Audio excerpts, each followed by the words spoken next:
مسجد الحرام مکۃ المکرمہ اور مسجد النبوی مدینہ المنورہ سے خطبے کا اردو ترجمہ کے لیے ہمارے سوشل نیٹ ورک کو فالو کرنا نہ بھولیں اور اپنے دوست احباب کے ساتھ بھی ضرور شیئر کیجیے۔ خطبہ جمعہ مسجد النبوی، تاریخ 22 شوال 1447 ہجری بمطابق 10 اپریل 2026 عیسوی۔ موضوع اللہ کے اسماء و صفات کی معرفت۔ خطیب فضیلۃ الشیخ خالد المہنا حفظہ اللہ، ترجمہ ثناء اللہ صادق تیمی۔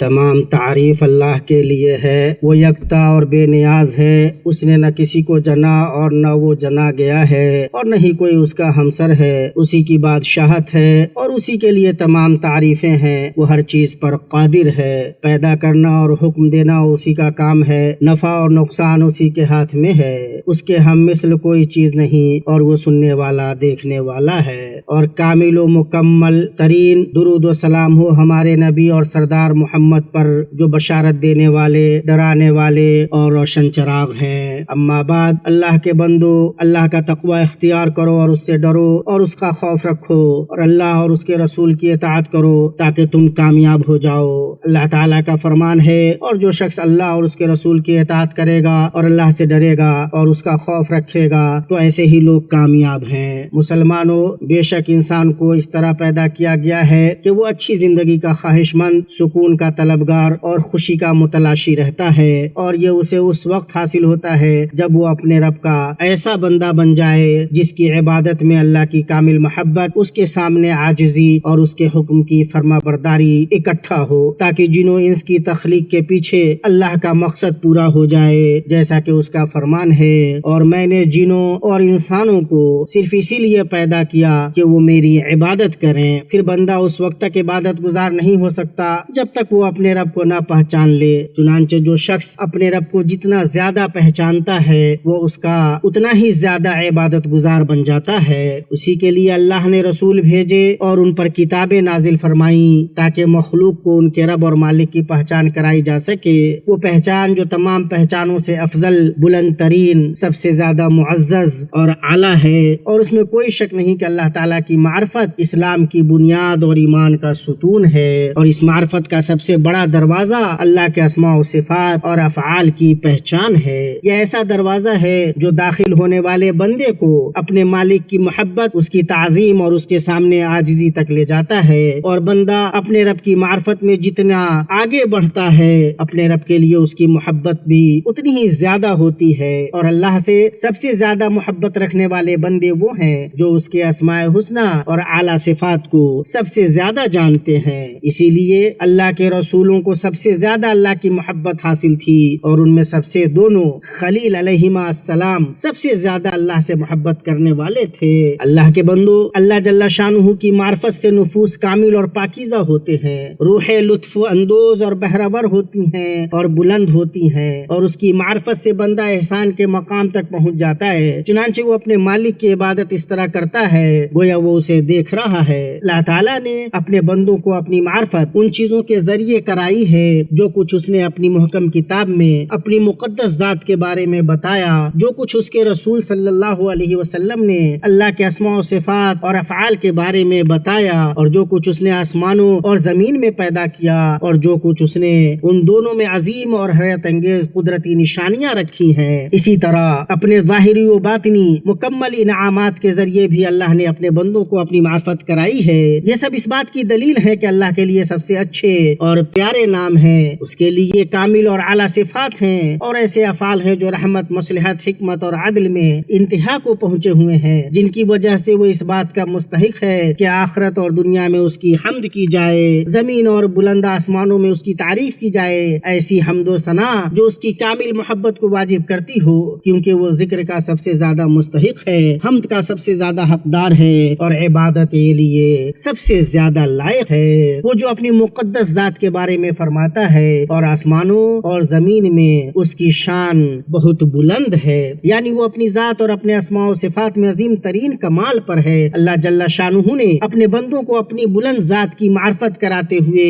اور توحید ربوبیت کی طرف رہنمائی کرتے ہوئے فرمایا، اللہ وہ ہے جس کے سوا کوئی معبود برحق نہیں، اسی کے لیے سب سے اچھے نام ہے، یعنی ایسے نام جو اچھائی میں انتہا کو پہنچے ہوئے ہیں۔ چنانچہ اللہ تعالیٰ کے اسماء تمام ناموں میں سب سے بہتر ہیں، ان کا دلوں اور کانوں پر بہت اچھا اور عظیم اثر ہے، کیونکہ یہ ہم تعظیم اور تعریف کی صفات پر دلالت کرتے ہیں۔ ان میں سے ہر نام ایسی صفات کمال پر دلالت کرتا ہے جس میں کوئی کمی نہیں، اسی وجہ سے انہیں حسنہ کہا جاتا ہے۔ اللہ نے ان ناموں سے خود کو موسوم کیا ہے اور انہیں اپنے بندوں پر ظاہر کیا ہے تاکہ وہ انہیں پہچانے، ان کے معانی پر غور کریں اور ان کے ذریعے اللہ کا ذکر کریں اور اس کی عبادت کریں۔ اللہ جل شانہ نے اپنے بندوں کو اپنے ناموں اور صفات کی معرفت حاصل کرنے کی دعوت دیتے ہوئے اور انہیں توحید الوہیت کی طرف رہنمائی کرتے ہوئے فرمایا، اور اللہ ہی کے لیے سب سے اچھے نام ہے، بس تم انہی کے ذریعے اس سے دعا کرو، یعنی تعریف و ثنا اور عبادت والی دعا میں اسے ان ناموں سے پکارو، ان پر اس کی حمد بیان کرو،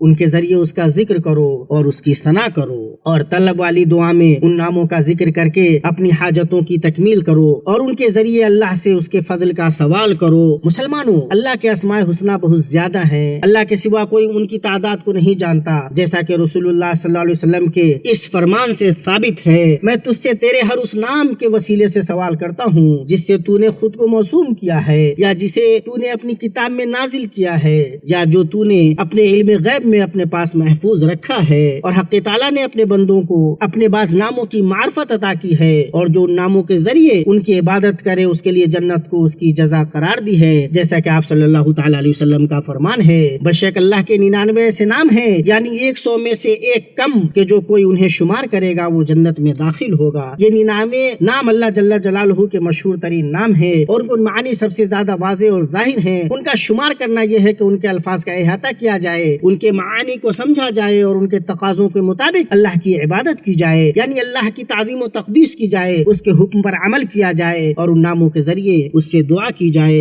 ان اسماء حسنہ میں سے 5 بنیادی نام ایسے ہیں جو سورہ فاتحہ میں مذکور ہیں۔ اللہ تعالیٰ کے تمام نام انہی کی طرف لوٹتے ہیں۔ پہلا نام لفظ جلالہ اللہ ہے اور یہ اللہ کا سب سے بڑا نام ہے جو تمام اسماء حسنہ اور اعلیٰ صفات کے معانی کا جامع ہے۔ اس کا معنی ہے وہ معبود و الہ جو اپنی تمام مخلوقات پر الوہیت اور عبودیت کا حق رکھتا ہے، جس کی تمام مخلوق محبت، تعظیم اور عاجزی کے ساتھ عبادت کرتی ہے۔ اللہ نے اپنی تمام مخلوق کو اس بات سے منع کر دیا ہے کہ وہ اس نام سے خود کو موسوم کریں یا اس کے سوا کسی اور کو اس نام سے پکارا جائے۔ اللہ نے اسے ایمان کی پہلی کڑی، اسلام کا ستون، حق اور اخلاص کا کلمہ قرار دیا ہے۔ اسی نام سے فرائض کا آغاز ہوتا ہے، قسمیں ثابت ہوتی ہیں، شیطان سے پناہ مانگی جاتی ہے، اور اسی نام سے چیزوں کا آغاز اور اختتام کیا جاتا ہے۔ اس کا نام بابرکت ہے، اس کے سوا کوئی معبود برحق نہیں۔ دوسرا نام الرب، یعنی جس کے لیے ربوبیت کے وہ تمام مفاہیم و معانی ہے جن کی بنا پر وہ الوہیت کا مستحق ہے اور تمام صفات کمال اور تمام تعریفیں ہیں۔ اللہ کی تمام مخلوق اس کی ربوبیت کے تحت اس کے قابو میں اور اس کے جلال و عظمت کے آگے سرنگو ہے۔ وہ مالک ہے،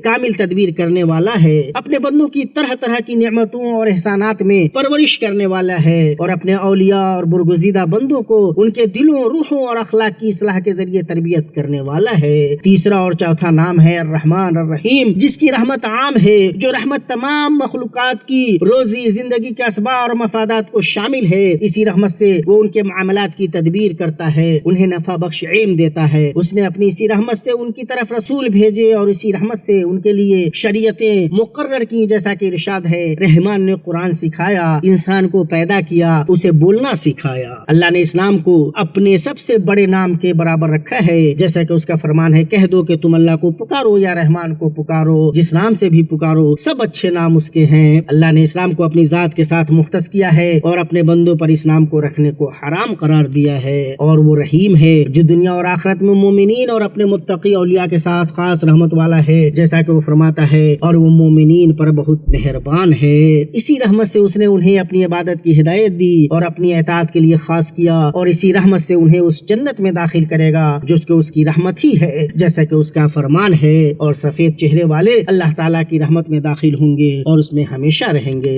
اور حدیث قدسی میں فرمایا، بے شک تو جنت میری رحمت ہے، اس کے ذریعے میں جس پر چاہوں گا رحم کروں گا۔ پانچواں نام ہے مالک، یعنی وہ جو روزے جزا کا مالک ہے، جو طاقتور بادشاہ ہے، جس کے لیے آسمان و زمین اور ان کی تمام چیزوں کی بادشاہت ہے، تدبیر، امر و نہی اور جزا کے اعتبار سے اسے دنیا اور آخرت میں مطلق بادشاہی حاصل ہے۔ دنیا میں موجود تمام لوگ اس کے بندے اور غلام ہیں، اس کے لیے بادشاہی کے وہ تمام معانی و مفاہیم ہیں جن کے بنا پر وہ ان اسماء الحسنی کا مستحق ہے، جیسے المہیمن، العزیز، الجبار، المتکبر، العظیم، الجلیل، الکبیر، الخافض، الرافع، المعز، المذل، الحکم، العدل، المتعال۔ مومن اور مسلم بھائیوں، اللہ جل شانہ کو اپنے اسماء و صفات محبوب ہیں، اور وہ اس شخص سے محبت کرتا ہے جو ان سے محبت کرے، ان کے ذکر سے اپنی زبان کو تر رکھے اور ان کے ذریعے اللہ کی حمد و ثنا بیان کرے، جیسا کہ عائشہ رضی اللہ عنہا کی حدیث سے ظاہر ہے کہ رسول اللہ صلی اللہ علیہ وسلم نے ایک آدمی کو ایک سریہ یعنی جنگ میں بھیجا، وہ اپنے ساتھیوں کو نماز پڑھاتا تھا تو اپنی نماز میں قل اللہ احد پڑھ کر ختم کرتا۔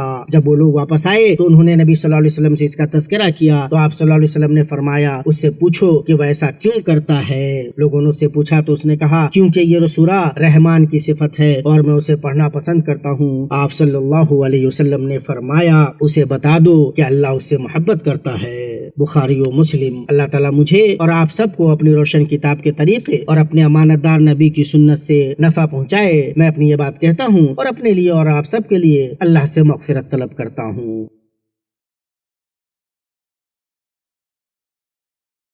ہر قسم کی تعریف اللہ کے لیے ہے جو اس نے اپنی کتاب میں اپنے لیے کی، اور درود و سلام نازل ہو ہمارے نبی محمد اور ان کے آل و اصحاب پر۔ اما بعد، اے اللہ کے بندو، جو اللہ کے اچھے ناموں اور عظیم و بلند صفات کی معرفت پر لگا اسے جلد خوشی حاصل ہوئی، اس کے دل کے لیے نعمت پوری ہوئی، اللہ کی طرف چلنے والوں میں اس کا مرتبہ بلند ہوا۔ اس کے نزدیک اللہ سبحانہ و تعالیٰ کی ذات سے بڑھ کر کوئی چیز محبوب نہیں ہوگی، اور اللہ کے سوا کسی چیز میں اس کی کوئی رغبت نہیں ہوگی سوائے اس چیز کے جو اسے اللہ سے قریب کرے، اور بندہ اس معرفت کو اس کتاب حکیم کی آیتوں میں پانے والا ہے کہ جس پر کوئی تدبر و تأمل سے کام لے، اس کے معانی پر غور کرے تو وہ ایسا رب پائے گا جس میں کمال کی صفتیں اور جلال کی نعمتیں مجتمع ہیں۔ پھر بندہ اللہ سے محبت، اس کی تعظیم، اس کی ہیبت اور اس کی عظمت کے ساتھ جھکنے میں اس معرفت کے پھل کا مزہ چکھے گا کہ اس کی رحمت، احسان، مہربانی، نوازش کی صفتیں دلوں میں امید کی قوت مہمیز کرتی ہیں۔ یوں بندہ عمل میں محنت کرتا ہے، حسن زن سے کام لیتا ہے اور امید مضبوط کرتا ہے۔ عدل، انتقام، ناراضگی، غضب اور سزا کی صفتیں اللہ سے خوف کی قوت کو مہمیز کرتی ہیں، اور اللہ کی تدبیر سے دلوں سے امن کو نکالتی ہیں اور نفس امارہ کو دباتی ہیں۔ اس طرح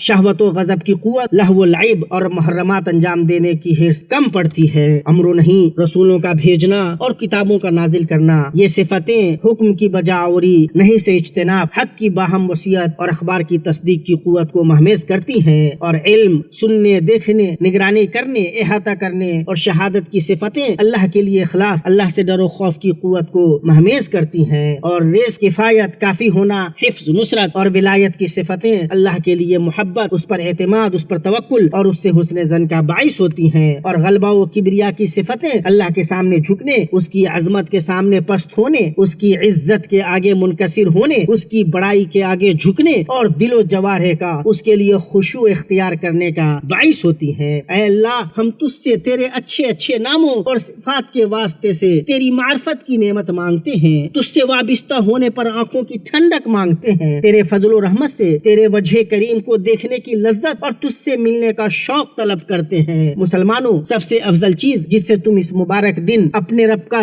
تقرب حاصل کرو وہ یہ ہے کہ ہمارے نبی امام المتقین و سید الاولین والآخرین محمد صلی اللہ علیہ وسلم پر خوب درود و سلام بھیجو۔ اے اللہ، درود و سلام نازل فرما آپ پر، آپ کے پاکیزہ مکرم اہل خانہ پر، اور اے اللہ تو راضی ہو جا راشد خلفائے اربع ابو بکر، عمر، عثمان اور علی سے، اور بقیہ تمام نیکوکار صحابہ کرام سے، اور ہم سے درگزر فرما، ہمیں اور ہمارے والدین کو بخش دے، اور تو اپنی رحمت سے ہمیں صالحین سے ملا۔ اے اللہ، اسلام اور مسلمانوں کو غلبہ عطا کر، شرک اور مشرکین کو ذلیل کر، تو اپنے دشمنوں دین کے دشمنوں کو تباہ کر، اے اللہ فلسطین میں ہمارے کمزور بھائیوں کی مدد کر، اے اللہ تو ان کی اپنے دشمنوں اور ان کے دشمنوں پر مدد کر، اے سب سے بہتر مدد کرنے والے، اے اللہ ہمارے ملک کو اور مسلمانوں کے ملکوں کو سازش کرنے والوں کی سازش اور سرکشوں کی سرکشی سے محفوظ رکھ، اے اللہ ہمیں اپنے وطنوں اور ملکوں میں امن سے نواز، ہمارے لشکروں کی مدد کر، ہمارے دشمنوں کو رسوا کر، اے اللہ اس ملک کو پرامن، پرسکون اور خوشحال و فارغ البال بنا، اور اے اللہ جو ہمارے ملک کے ساتھ برائی کا ارادہ کرے اس پر برائی لوٹا، اے اللہ ان کے مکر کو ان کی ہی گردن میں لوٹا، ان کے شر سے ہمیں محفوظ رکھ، ان کی سازش کو ان کی تباہی بنا دے، اے معبود حقیقی، اے قوی و عزیز، اے اللہ ہمارے سربراہ خادم حرمین شریفین اور ان کے ولی عہد کی حفاظت فرما، اے اللہ انہیں تو اس بات کی توفیق دے جس سے تو راضی ہو اور جو تیری منشا کے مطابق ہو، اور اے ذوالجلال والاکرام ان دونوں کی اس پر مدد فرما جس میں ملک اور لوگوں کی بھلائی ہو اور جس میں اسلام کا غلبہ ہو اور مسلمانوں کی مدد ہو۔ اے اللہ کے بندو، اللہ نے جو تمہیں ہدایت دی ہے اس پر اسے یاد کرو، اس نے جو نعمتیں دی ہیں اس پر کا شکر بجا رہا ہو، اللہ کا ذکر سب سے بڑا ہے اور اللہ جانتا ہے جو تم کرتے ہو۔